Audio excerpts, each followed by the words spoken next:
Hola, ¿qué tal? Yo soy Nicolás Márquez y nos estamos aproximando al 24 de marzo, fecha convertida por la partidocracia y la demagogia en un insólito feriado turístico. ¿Y saben qué van a decir y qué van a enseñar y qué van a promover? Lo que hacen siempre. Van a decir que el 24 de marzo de 1976, a espaldas del pueblo, un grupo de militares feos y malos tomaron el poder para desde allí implementar un sistema económico de entreguismo y acabar con una generación de 30.000 desaparecidos en el marco de un genocidio. Esto es lo que vamos a escuchar, pero todo eso es mentira. Corría 1970, Argentina era gobernada por un gobierno militar, pero me interesa ese año porque en ese año aparecen dos organizaciones particularmente conocidas. Una fue el Ejército Revolucionario del Pueblo, capitaneada por Mario Roberto Santucho, y la otra organización que aparece ese mismo año fueron los Montoneros, capitaneados por Mario Firmenich. Esta última organización tuvo mayor fama en su debut porque comenzó secuestrando y asesinando al general Pedro Eugenio Aramburu, expresidente de la Nación. Ambas organizaciones a partir de entonces comenzaron a reclutar gente, a prepararse en la guerrilla y en el terrorismo urbano para desestabilizar el orden constituido. Muchos de sus cuadros se capacitaron en Cuba y a partir de entonces se entró a llevar a la Argentina a un clima de guerra civil intermitente, tal como ellos la definieron.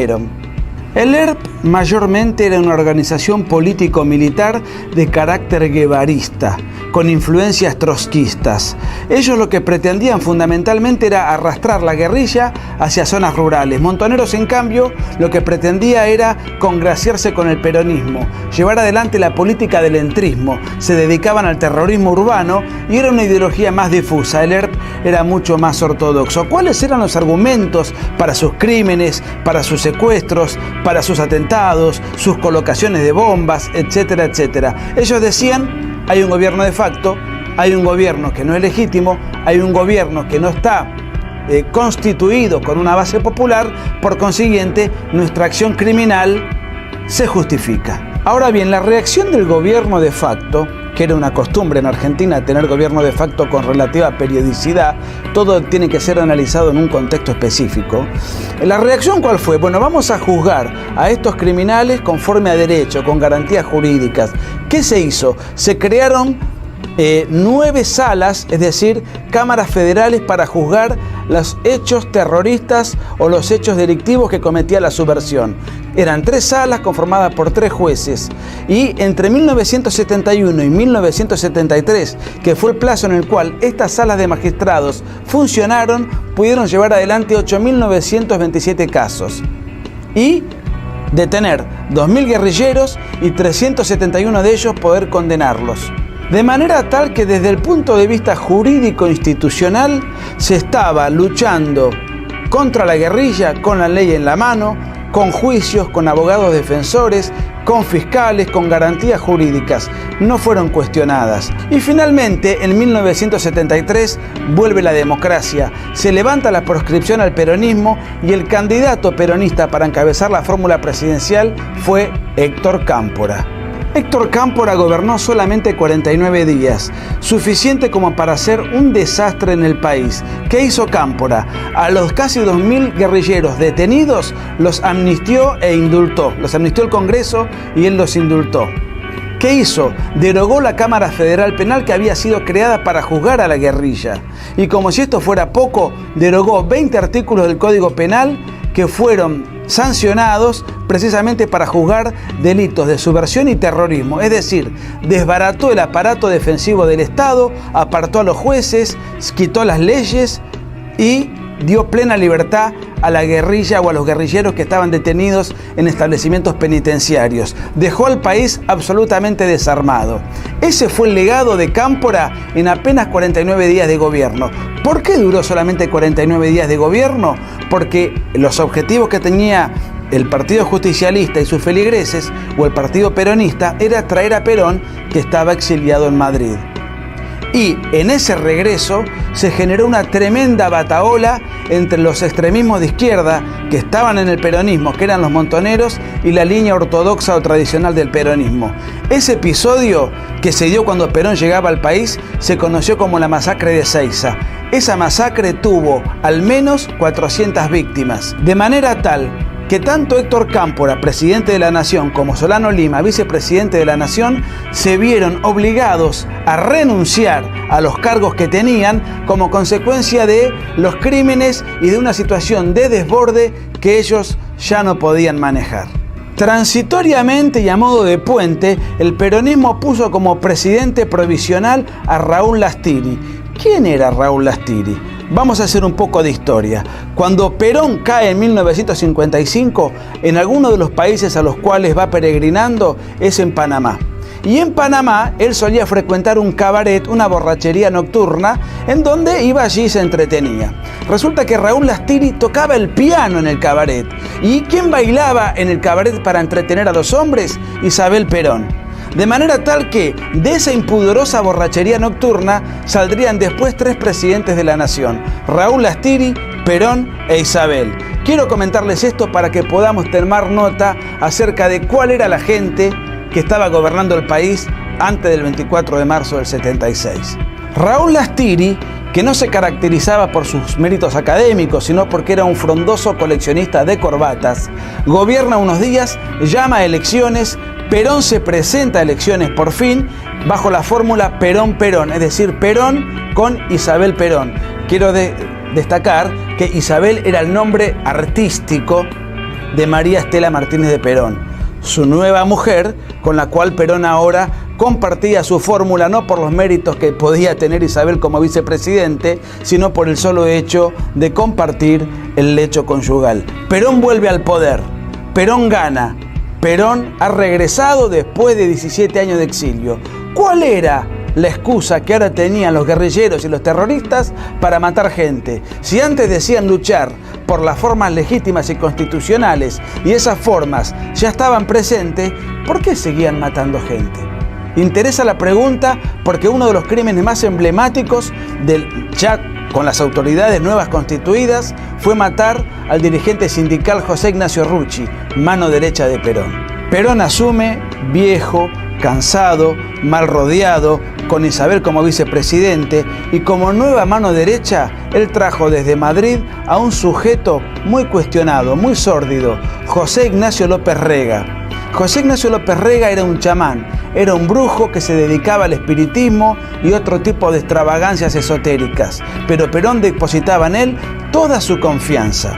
La guerrilla crecía. En 1974, en mayo, el ERP ya subió a Tucumán para dominar la provincia de Tucumán, se internó en los cañaverales, los crímenes del ERP y de Montoneros estaban a la orden del día y Perón no podía manejar la situación de guerra civil que se estaba llevando en la Argentina, dentro de la cual él se estaba sintiendo desbordado. Y para tratar de enfrentar la situación, lo puso a este personaje, López Rega, a manejar y dirigir una organización paramilitar que se conoció como las 3A, la AAA, la Alianza Anticomunista Argentina, un grupo paramilitar ilegal que se le adjudica la comandancia de esta organización al propio López Rega, con el aval de Juan Domingo Perón. Esta organización, mientras operó, cometió la friolera suma y cifra de 486 homicidios. El peronismo estaba en una verdadera guerra civil entre Montoneros y AAA que se mataban entre sí, y el ERP en Tucumán y en el resto del país obrando como fuerza logística. Ese y no otro era el clima de anarquía que se estaba viviendo en la Argentina. Los gobernadores, los diputados y los senadores no tenían nada que hacer, no sabían qué hacer. Todos los días los crímenes, todos los días los atentados, todos los días noticias de violencia política, un presidente que ya estaba decrépito, una vicepresidente que no estaba preparada para esas circunstancias y un montón de organizaciones paramilitares que estaban en pugna matándose entre sí. Perón muere, le sucede Isabel Perón. Entre mayo del 73 y marzo del 76 hubo 6 ministros de economía distintos con 6 planes de economía distintos. Uno fue conocido como el Rodrigazo, que fue un plan económico de Celestino Rodrigo, que fue el gran golpe inflacionario de la Argentina hasta entonces. De esta manera, en un clima de anarquía y de caos, López Rega se escapa. López Rega se va al exterior y queda prófugo de la justicia.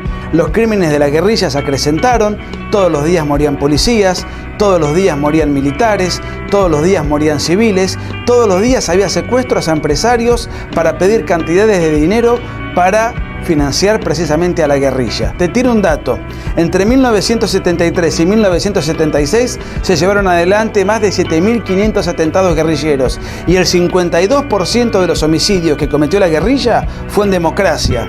Dato que tira por la borda aquella mentira de que los guerrilleros luchaban contra un gobierno militar. Mentira. Luchaban contra un gobierno militar o contra un gobierno democrático. Era lo mismo. Lo importante era tomar el poder para imponer un sistema totalitario al estilo Castro comunista como el que todavía impera en Cuba.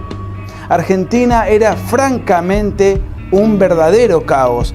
Y nadie quería ir a elecciones, no había candidatos, no había propuestas, nadie quería suplantar a Isabel Perón y la clase política, la clase sindical, la clase empresarial y la clase periodística iba a golpear la puerta de los militares. Todos los diarios de la época, todos los días, mostraban lo que era la guerrilla y seguían insistiendo e instigando a los militares a que tomasen el poder del Estado. Mientras tanto, Tucumán seguía siendo el epicentro de la guerra antisubversiva.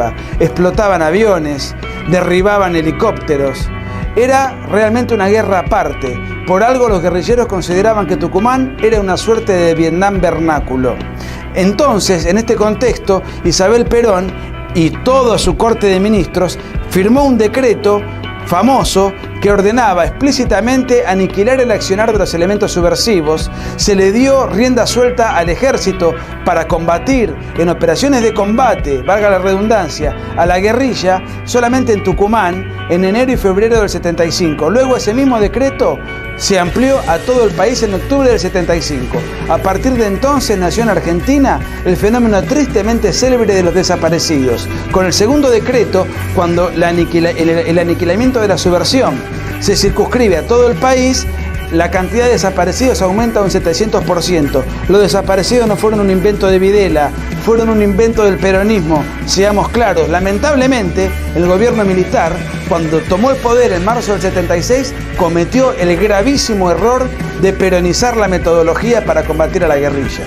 Insisto, la técnica de detener a un guerrillero y hacerlo desaparecer es una técnica absolutamente inapropiada que yo reprocho, pero me interesa que se conozcan los antecedentes. No fue un invento del golpe militar. El golpe militar cometió el error de continuar con una metodología que había diseñado el peronismo.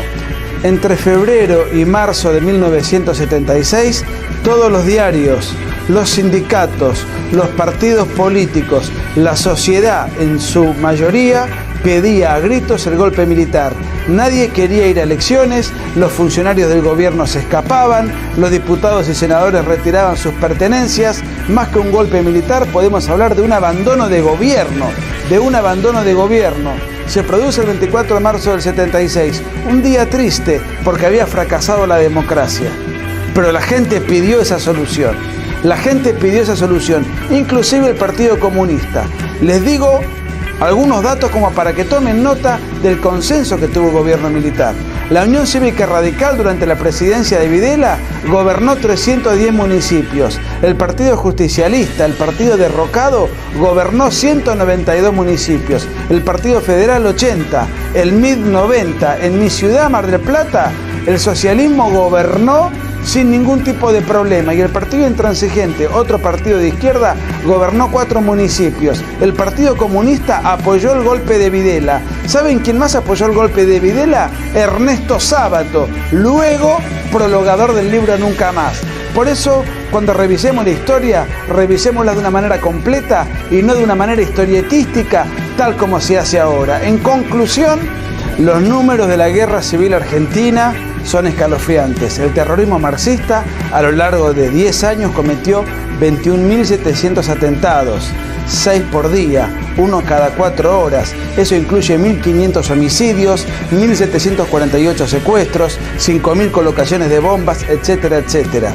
Luego tenemos al peronismo que a través del terrorismo, con López Rega y con la AAA, cometió 486 homicidios. Finalmente, 800 guerrilleros cayeron en combate, hubo 900 desaparecidos durante el gobierno peronista y 6.400 desaparecidos durante el gobierno militar.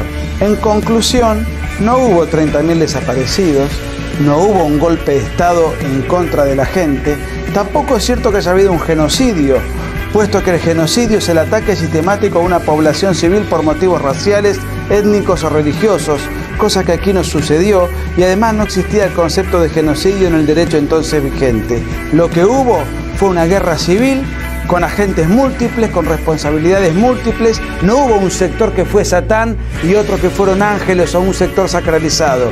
Fue una responsabilidad multilateral de una guerra revolucionaria que empezó el terrorismo y que por el bien de la República, aunque con muchísimos errores sin duda, ganaron los militares. Ahora bien, el 24 de marzo, que es un día sindicado como el Día de la Memoria, yo me pregunto, ¿de la memoria de quién?